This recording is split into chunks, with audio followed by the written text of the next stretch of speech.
കോഴിക്കോട് ഒരു സ്വകാര്യ ആശുപത്രിയിൽ ICU-വിൽ കിടക്കുന്ന ഒരു 75-കാരനെ കാണാൻ ചെന്നപ്പോ എന്റെ കയ്യിൽ ഇങ്ങനെ പിടിച്ചിട്ട് മൂപ്പര് പറഞ്ഞേ, ഓളെ ഒന്ന് കൊണ്ടുവരുമോ. ആരാണ് ഈ ഓളെന്നറിയോ?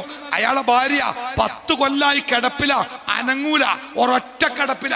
മുഖത്തേക്ക് ഇങ്ങനെ നോക്കിയാൽ കണ്ണിന്ന് കണ്ണീരിങ്ങനെ വരും. അതല്ലാതെ ജീവിതത്തിന്റെ ഒരടയാളമല്ല.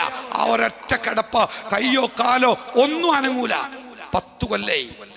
ഈ 75-കാരൻ ചോദിച്ചതേ, ഈ 10 കൊല്ലായി കിടക്കുന്ന തന്റെ ഭാര്യയെ ആശുപത്രിക്ക് ഒന്ന് കൊണ്ടുവരോ, ഒന്ന് കാണാൻ.